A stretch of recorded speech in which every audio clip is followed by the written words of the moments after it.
تیاری باندھ لو۔ لیکن یہ آرزو ہی رہی۔ اس روز ننھے میاں کو بخار چڑھ گیا۔ تبھی انہوں نے جانا متروک کر دیا۔ اپنی ماں سے کہا، امی جان آپ نوید کی منگنی میں چلی جائیں، ہم شادی میں جائیں گے۔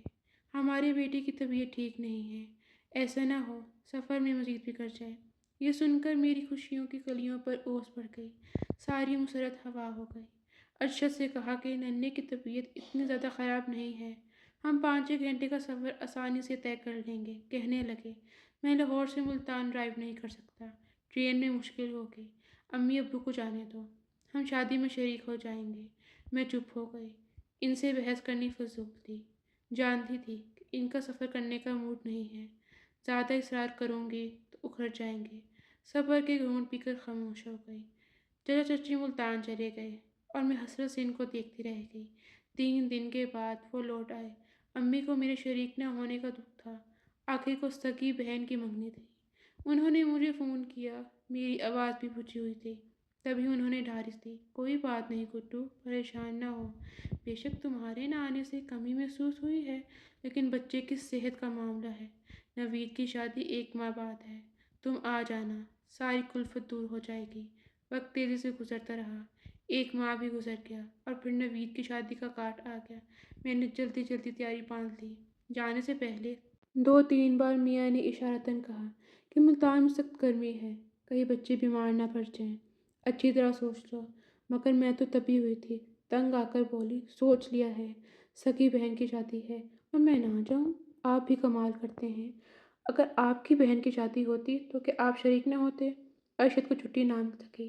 بادل نے ناخواستہ تیاری باندھی اور ہم رکشہ میں بیٹھ کر ریلوے اسٹیشن آ گئے۔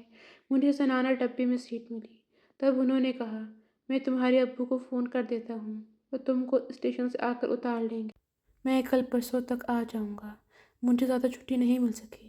میں نے جواب دیا، ٹھیک ہے، اتنے دن میں وہاں رہ لوں گی، آپ شادی ختم ہوتے ہی واپس چلنے کا حکم دے دیں گے۔ ارشد نے مجھ کو زنانہ ڈبے میں سوار کرا دیا اور ابو کو فون کر دیا، ٹرین اور ڈبہ بھی بتا دیا۔ میں خوشی خوشی ڈبے میں بیٹھ گئی، کسی قسم کا خوف محسوس نہ کیا، بس جان کی سرشاری میں ڈوبی ہوئی تھی۔ جبکہ ارشد مجھے اکیلا بھیجنے پر متوکل لگ رہے تھے۔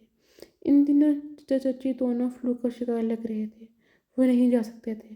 بہرحال گارڈ نے سیٹی دی، ٹرین چلنے لگی اور دور تک ارشد بچوں کو ہاتھ ہلا ہلا کر خدا حافظ کہتے نظر آتے رہے، یہاں تک کہ ٹرین نے رفتار پکڑ لی اور وہ نظروں سے اوجھل ہو گئے۔ میرا بیٹا 3 برس کا تھا اور بیٹی سال بھر کی تھی۔ جگہ کی تنگی کی وجہ سے برابر بیٹی مسافر عورت نے میری بیٹے کو گود میں بٹھا لیا۔ وہ مسافر عورت کی گود میں سو گیا، جبکہ بیٹی کو میں نے اپنی گود میں سلا لیا۔ 2 گھنٹے کے بعد ٹرین رکی۔ ننھی سوفیا رونے لگی، اس کا نیپکن گیلا ہو گیا تھا۔ میں نے مسافر عورت سے کہا، تم ذرا میرے بیٹے کو تھامو، میں واش روم جا کر بچے کا نیپکن بدلوں۔ میں ذرا دیر بعد جب نیپکن بدل کر واپس آئی تو مسافر عورت جس کو میں نے بیٹا تھمایا تھا اپنی سیٹ پر نہ تھی۔ ادھر ادھر دیکھا لیکن اس عورت کا کوئی نام و نشان نہ تھا۔ اب میرا دل تیزی سے دھڑکنے لگا۔ ارد گرد کی مسافر عورتوں سے پوچھا لیکن کسی نے کچھ نہ بتایا، سبھی نے لا علمی کا اظہار کیا۔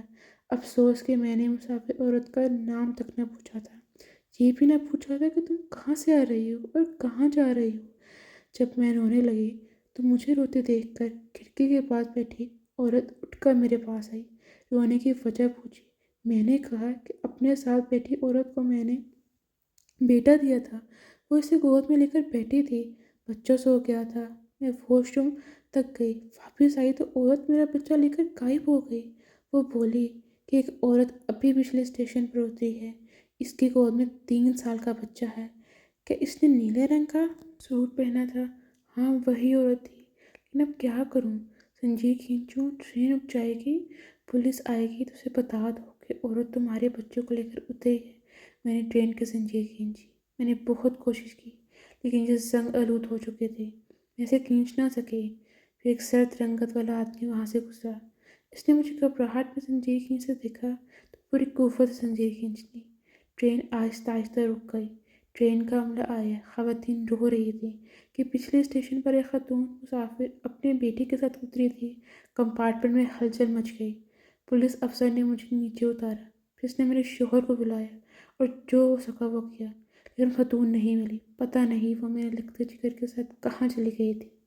کافی تلاش کے بعد کوئی سراغ نہیں ملا۔ یہ ایک غلطی تھی جس نے مجھے زندہ مار دیا۔ آج اس واقعے کو 1 سال سے زیادہ کا عرصہ گزر چکا ہے، لیکن یہ زخم پہلے دن کی طرح تازہ ہے، اور جب تک زندہ ہوں تازہ رہے گا۔ مت پوچھو کہ کیا ہوا ارشد کو۔ آج ہمارے پاس دنیا کی تمام خوشیاں اور آسائشیں ہیں، لیکن ننھے ارسلان کی جگہ کوئی چیز نہیں لے سکتی۔ وہ آج بھی میرے دل میں بستا ہے۔ اس کی یاد مجھے ایک لمحے کے لیے بھی آرام نہیں کرنے دیتی۔ اسے اپنی گود میں لینے کے لیے تڑپ رہی ہوں۔ کاش وہ اپنے شوہر کے بغیر سفر نہ کرتی تو یہ سانحہ رونما نہ ہوتا۔